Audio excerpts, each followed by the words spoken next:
Progress കോൺക്ലേവിൽ വികാരാധീനനായി Kodikunnil Suresh MP. താൻ നിൽക്കുന്നത് വല്ലാത്ത മാനസികാവസ്ഥയിലാണ്. കാരണം തുറന്നു പറഞ്ഞാൽ വിവാദമായേക്കാം, ശത്രുക്കൾ കൂടിയേക്കാം. സംവരണ മണ്ഡലത്തിൽ തുടർച്ചയായി ജയിക്കുക എളുപ്പമായിരുന്നില്ല. പലതരത്തിലുള്ള ആക്രമണം നേരിട്ടെന്നും കൊടിക്കുന്നിൽ സുരേഷ് പറഞ്ഞു.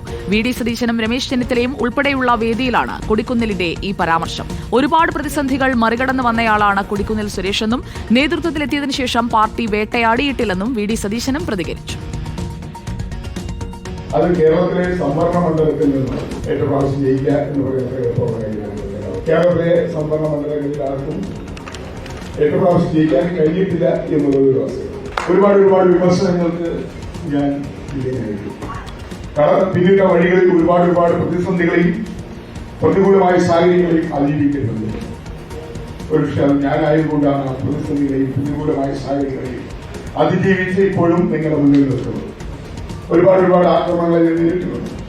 രാഷ്ട്രീയമായ ആക്രമണങ്ങൾ, അതുപോലെ ഒരുപാട്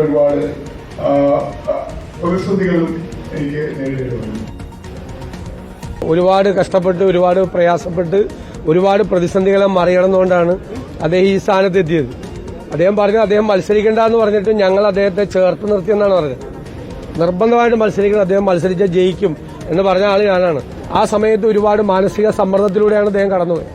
അത് വ്യക്തിപരമായി വളരെ അടുത്തറിയാവുന്ന ഒരാളായിരുന്നു ഞാൻ. ആളെ കൂടെ പാർട്ടിയുണ്ട്, കോൺഗ്രസ് കൂടെ ഉണ്ട്. നമ്മൾ ലീഡർഷിപ്പിൽ വന്നതിന് ശേഷം അദ്ദേഹത്തെ ഒട്ടും വേട്ടയാടിയിട്ടില്ല, അദ്ദേഹത്തെ ചേർത്ത് നിർത്തിയിട്ടുണ്ട്. ഞാൻ എന്റെ ഒരു പ്രിയപ്പെട്ട സഹോദരനെ പോലെയാണ് അദ്ദേഹത്തെ കണ്ടിട്ടുള്ളത്, അദ്ദേഹത്തിന് അറിയുകയും ചെയ്യാറ്. അരുൺ സോളമൻ നമുക്കൊപ്പം എത്തുന്നു. അരുൺ സോളമൻ, പറയാതെ ബാക്കി വെച്ച പല കാര്യങ്ങളുമുണ്ട്. കൊടിക്കുന്നിൽ സുരേഷിന്റെ ആ സൂചന തന്നെ അത് VD സതീശന് മനസ്സിലായി നൽകുന്ന ഒരു മറുപടി കൂടിയല്ലേ നമ്മൾ കേട്ടത്?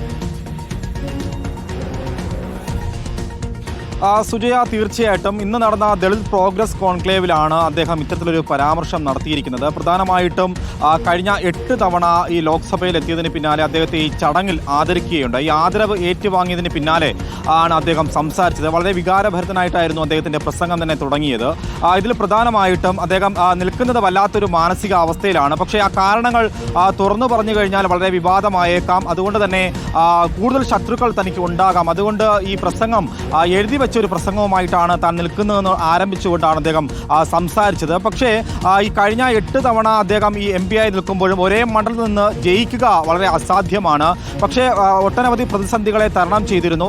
ഏറ്റവും ഒടുവിൽ മത്സരിക്കുമ്പോഴും പാർട്ടി നേതൃത്വത്തോട് താൻ മത്സരിക്കുന്നില്ല എന്നുള്ള കാര്യം വ്യക്തമാക്കിയിരുന്നു. പക്ഷേ താൻ നിന്നാലേ ആ മണ്ഡലത്തിൽ നിന്നും ജയിക്കാൻ സാധ്യതയുള്ളൂ എന്നുള്ളതാണ് പാർട്ടി നേതൃത്വം പറഞ്ഞത്. ഒരു അച്ചടക്കമുള്ള പാർട്ടി പ്രവർത്തന നിലയിൽ അതനുസരിച്ചു മത്സരിക്കുകയും തുടർന്ന് ജയിക്കുകയും ചെയ്തു. പക്ഷേ മാധ്യമങ്ങളും അതുപോലെ തന്നെ പാർട്ടിക്ക് അകത്തുള്ള ഒരു വിഭാഗം താൻ മത്സരിക്കരുത് എന്നുള്ള അടക്കമുള്ള വേട്ടയാടലുകൾ തുടർച്ചയായി ഉണ്ടായി. മാധ്യമങ്ങൾ പ്രധാനമായിട്ടും ഈ 20 സീറ്റിൽ ഒരു സീറ്റ് പരാജയപ്പെടും UDF, അത് മാവേലിക്കര സീറ്റായിരിക്കുമെന്നുള്ള ഒരു പ്രചാരണം നടത്തിയിരുന്നു. അതിന് പുറമെ പാർട്ടിക്ക് അകത്തു നിന്നും ഇത്തരത്തിലൊരു വേട്ടയാടൽ ഉണ്ടായി എന്നുള്ളൊരു പരാമർശമാണ് VD സതീശനും അതുപോലെ രമേശ് ചെന്നിത്തലയും ഇരിക്കുന്ന ഒരു വേദിയിൽ ഇത്തരത്തിലൊരു തുറന്നു പറച്ചിലുമായിട്ട് കൊടിക്കുന്നിൽ സുരേഷ് എത്തിയിരിക്കുന്നത്. പക്ഷേ അതേസമയം VD സതീശൻ ഇപ്പോൾ പറയുന്നത് അദ്ദേഹത്തെ ചേർത്ത് നിർത്തുകയും താനാണ് അദ്ദേഹത്തെ മത്സരിപ്പിക്കാനായിട്ട് ഏറ്റവും കൂടുതൽ പറഞ്ഞതെന്നുള്ളൊരു വ്യക്തത. അങ്ങനെയുള്ള ന്യായീകരണങ്ങളൊക്കെ VD സതീശൻ നടത്തിയിട്ടുണ്ട്. കൊടിക്കുന്നിൽ പറയാതെ വെച്ചത് ഇനി പറയുമോ എന്നതാണ് അറിയേണ്ടത്.